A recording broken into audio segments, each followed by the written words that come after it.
Hi everybody. Hi, I'm Michelle Rum, and this is Michelle's Home Cooking.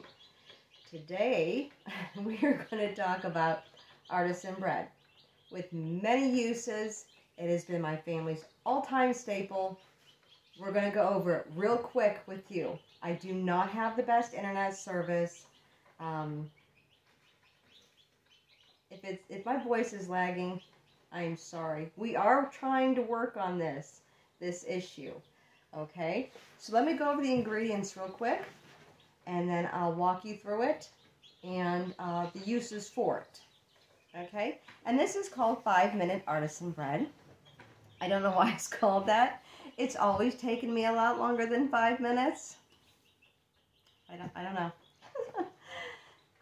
I know it's going to sound like a lot. 8 cups of flour, and I just use all-purpose, nothing special. I don't see why you couldn't use wheat, though, either. So, there's an option. And I use 2 tablespoons of active dry yeast, okay? And that's 2 packets of the active dry yeast that you can find in your baking aisle in the grocery store. 4 cups of warm water, not hot and not cold. It has to be warmer than room temp, but not hot. You don't want to kill the yeast, okay? 4 cups. 2 tablespoons of salt, okay? Now, if you choose to use something like the Himalayan pink salt or sea salt, just don't use as much of it, because that's a higher intensity salt. I just use the table salt that you get in the grocery store, and so I use 2 tablespoons. Now, on top of this, I also add herbs because I grow a lot of my own here on the farm. I added oregano, thyme, basil, and garlic powder. Not garlic salt. We've already added salt. So I add those in. It's roughly 1 tablespoon of garlic powder, 2 tablespoons of Italian seasoning. So that's the oregano, the basil, the parsley, the thyme in there. And mix it in your flour so it's evenly dispersed, okay? You want to cut open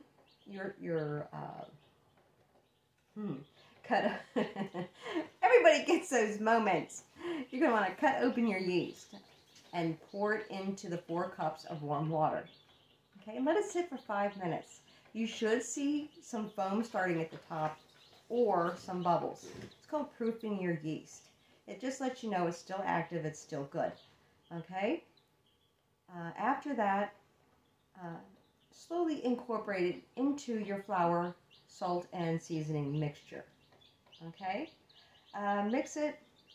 It's going to be sticky. It's still going to be sticky because you're going to need it yet. You're going to need it yet. So, when that's all incorporated, you're going to reserve a cup of flour off to the side and sprinkle your counter or your cutting board and scrape your dough onto that surface. And you're going to knead the dough for a good 10 minutes. Okay, now you don't want it to stick to your hands, so you just want to add a little bit of flour as you knead it, so it's not sticking to your counter or your hands. Okay, and when that's done, you're going to want to you can take a spatula, a knife, a dough cutter. You're going to want to divide that dough into 3 equal sections. So this is a recipe for 3 1-pound loaves. Okay. It's a very dense bread. And I did that. Let me backtrack. When you're done kneading it, okay, you're going to want to put it back in your bowl. Cover it with saran wrap and let it sit for 2 hours in a warm spot. Okay, and then you're going to want to lightly sprinkle a little bit of flour on top and, like, punch it down. You're not really abusing your dough. I'm lagging again. You're not really abusing your dough. You're just punching it down, and then you're going to divide it into 3 sections. you're going to shape that in each section into a round mini loaf onto a cookie sheet or some kind of flat baking sheet that is covered in parchment paper. I have 3, and I chose the Italian seasonings. So let me show you what I have. After you do this, after you shape it into the 3 1-pound loaves, and you put it on your parchment paper, you're going to want to wait 40 minutes. Okay, and then you're going to want to brush it with butter, melted butter, not hot, melted butter, and brush the top of your loaves, and then cut 2 slits in each one so they can expand without drying out. It's been 40 minutes. Here's my 3 loaves. I know that's a lot of bread, huh? And then I'm going to place this in my oven on 450 degrees Fahrenheit for 30 minutes. Nope, we're not quite there yet. So 450 for 30 minutes. Now with this recipe, please put a pie tin or some kind of metal pan in the bottom with some water in it. At least 2 cups of water, okay? If you don't bake this with the water in the oven, you're going to get a very crusty, rustic bread. And if that's what you're going for, that's fine. But if you don't have teeth made of steel, you won't be able to eat that crust. Okay, so the water allows it to maintain a little bit softer. But then I have water, so I like the softer.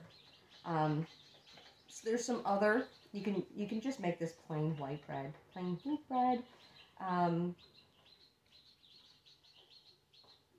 You can do many different things with the seasonings.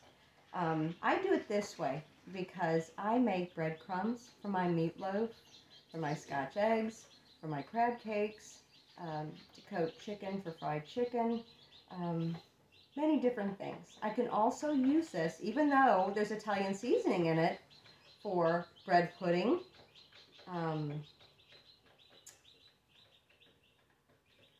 all kinds of French toast. You can make French toast with it. Very dense.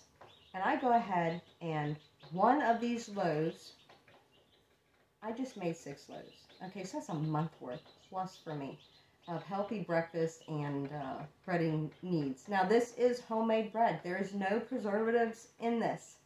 Okay, so it's only going to last a week in your fridge before it starts growing fuzzy little green things. So if you want to last longer, please sufficiently wrap this in wax paper or saran wrap and put it in your freezer, and it'll last about a month. Okay, you can still use it after that. Okay, and this is great for stews or open-faced beef or chicken sandwiches with the gravy, and you pour it over. Chipped beef over toast. Many different uses for this bread. Okay, and you can use any seasonings that you want. Now I took 1 loaf this morning already, and I cut it up. I mean, I really cut it up. And I put it on 375 for 30 minutes, okay? And I have, it's really, really dry. I could leave it like this and put it in like a Ziploc or a plastic container in my refrigerator for up to a week, and it'll be fine. But before you really go use something like this, it's too big yet. I would put it in a blender or a Magic Bullet or a Ninja. Just give it a few pulses. You don't need powder, but you do need this to be a little bit more broke down. But perfect for meatloaf, meatballs, sausage balls, sausage cakes. If you're trying to stretch your meat product, you're going to need the bread. So that's one thing I'm going to do, because I actually do have to make some meatloaf this week. So I'll be doing that. It's just a quick rundown. I tried to do the whole video, and until we get our internet straightened out, my voice is not matching when the words are supposed to be coming out of my mouth. I'm not sure why. I'm trying to do shorter videos. Like I said, this is not my era of expertise. I'm more of a pen and paper kind of, pencil and paper kind of a person. Technology is always been a thorn in my side. So if you're back, this is thank you for your patience. If this is your first time viewing, my name is Michelle Rahm, and you can find me on Instagram under Independent Fiber Farmer, or on Facebook under NJR's Equine and Fiber Farm. This is episode 3 of Michelle's Home Cooking, Homemade Artisan Bread. I will list ingredients in the description of this video and the times of what to cook them for. It's only going to get better. Thanks, everybody. Let's hope this video downloads. All right, talk to you later.